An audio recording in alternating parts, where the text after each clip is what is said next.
தமிழ் பேசும் அனைவருக்கும் வணக்கம். ப்ரீவியஸ் வீடியோவில் பார்த்தீங்க அப்படின்னா நம்ம ஜிபிஎஸ்க்கான கோடு எப்படி ரைட் பண்ணுறது அதை பற்றி பார்த்துருப்போம். இந்த வீடியோவில் பார்த்தீங்க அதுக்கான சிமுலேஷனை பற்றி தான் பார்ப்போம்.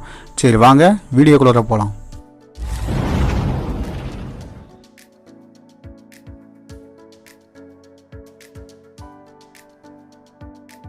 இப்போ தான் இந்த யூடியூப் சேனல் நீங்கள் ஃபஸ்ட் டைம் வாட்ச் பண்ணுறீங்க அப்படின்னா கீழே இருக்க ரெட் கலர் ஐக்கானை ப்ரெஸ் பண்ணி சப்ஸ்கிரைப் பண்ணிக்கங்க. கூடவே பக்கத்தில் இருக்க பெல் ஐக்கானை ப்ரெஸ் பண்ணி ஆல்னு கொடுத்துங்க. அப்போ தான் நம்ம யூடியூப் சேனலில் போடுற வீடியோஸ் உங்களுக்கு இமீடியட் நோட்டிஃபிகேஷன் வந்து அப்டேட் ஆகும். இப்போ பார்த்தீங்க அப்படின்னா அதுக்கான சிமுலேஷனை ஓப்பன் பண்ணுறேன். அப்போ அந்த சிமுலேஷனில் பார்த்தீங்கன்னா என்ன பண்ணியிருக்கேன், ஒரு PIC மைக்ரோகண்ட்ரோலர், ஒரு LCD டிஸ்பிளே, அதுக்கப்புறம் ஒரு GPS மாடியூல். ஓகே, இந்த GPS மாடியூல் என்ன பண்ணியிருக்கேன், TX பின்னை எடுத்துகிட்டு வந்து மைக்ரோகண்ட்ரோலரோட RX பின்னில் கொடுத்துருக்கேன். அதுக்கப்புறம் 4-bit LCD வந்து நான் யூஸ் பண்ணியிருக்கேன். ஓகே, கோடிங் வந்து ஆல்ரெடி அப்ளை பண்ணி வச்சுருக்கேன். இப்போ என்ன பண்ணுறேன், இந்த சிமுலேஷன் வந்து ரன் பண்ணுறேன். சிமுலேஷன் வந்து ரன் பண்ணுறப்ப எனக்கு என்ன ஆகும், வெல்கம்னு வரும். ஓகே, அந்த கோடிங் வந்து நீங்கள் டவுன்லோட் பண்ணி உங்கள் லேபில் ரன் பண்ணுறப்ப என்ன ஆகும், எரர் காமிக்கும். அப்போ நீங்கள் என்ன பண்ணணும், சிமுலேஷன் ஃபைலில் வந்து இந்த PIC கண்ட்ரோலில் வந்து என்ன பண்ணணும், ஹெக்ஸ் ஃபைல் வந்து அப்லோட் பண்ணிக்கணும். உங்கள் லேபில் ஒரு டைம் வெரிஃபை பண்ணிட்டு அதுக்கப்புறம் இந்த ஹெக்ஸ் ஃபைல் வந்து அப்லோட் பண்ணிங்கன்னா தான் கோடிங் ரன் ஆகும். ஓகே, இப்போ பார்த்தீங்க அப்படின்னா 30141984 அப்போ N9749.0872 அப்படி என்ன ஒரு லாட்டிடியூட் லாங்கிடியூட் வேல்யூ வருது. ஓகே, ஃபஸ்ட்டாக இருக்கிறது வந்து லாட்டிடியூட், செகண்டாக இருக்கிறது வந்து லாங்கிடியூட்.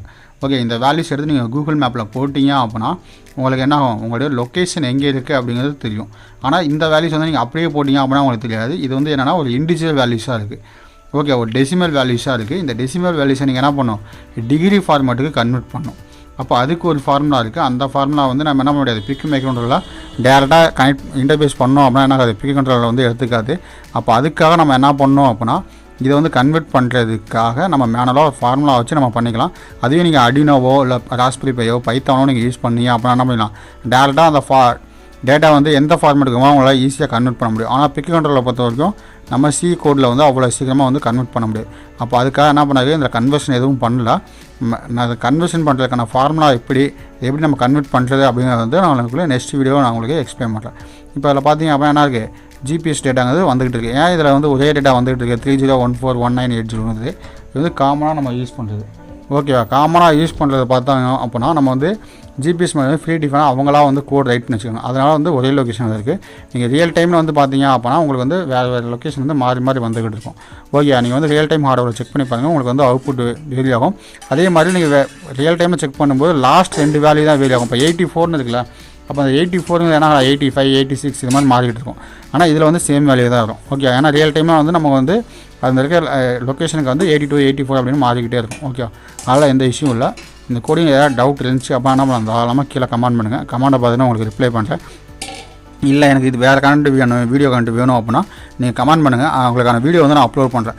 ஓகே, ஏன்னா இப்போ வந்து ஒருத்தர் வந்து ARM கண்ட்ரோலர் STM32 வந்து எக்ஸ்பிளைன் பண்ணணும்னு சொல்லியிருக்காரு. ஏன்னா நான் வந்து இப்போ ஒரு கண்ட்ரோலர் எடுத்துக்கிட்டு இருக்கேன் அப்படின்னா இப்போ அந்த கண்ட்ரோல் நான் ஃபுல்லாக முடிச்சுட்டு அடுத்த கண்ட்ரோலுக்கு போனால் தான் எனக்கு கொஞ்சம் ஈஸியாக இருக்கும். நான் எல்லா கண்ட்ரோலையும் போட்டு நான் வந்து ஃபுல்லாக வீடியோ கரண்டாக வச்சுருந்தேன் அப்போ என்ன அர்த்தம், எனக்கு அடுத்து எந்த கரண்ட் வீடியோ போடணும் அப்படின்னு எனக்கு தெரியாது. அப்போ அதுக்காக தான் என்ன பண்ணிருக்கேன், நான் PIC கண்ட்ரோலர் வந்து ஃபுல்லாக முடிச்சுட்டு அதுக்கப்புறம் என்ன பண்ணுறேன், STM பற்றி நான் எக்ஸ்பிளைன் பண்ணுறேன். அதே மாதிரி உங்களுக்கு ஏதாவது கண்ட்ரோலர்ஸ் வேணும் அப்போ என்ன பண்ணுங்கள், நீங்களும் கமெண்ட் பண்ணுங்கள்.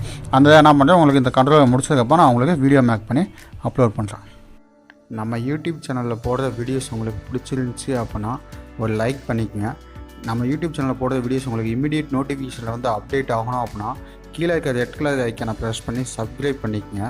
கூடவே பக்கத்தில் இருக்க பெல் ஐக்கானை ப்ரெஸ் பண்ணி ஆல்னு கொடுத்துங்க. அப்போ தான் நம்ம யூடியூப் சேனலில் போடுற வீடியோஸ் உங்களுக்கு இமீடியட் நோட்டிஃபிகேஷன் வந்து அப்டேட் ஆகும். Okay guys, thank you.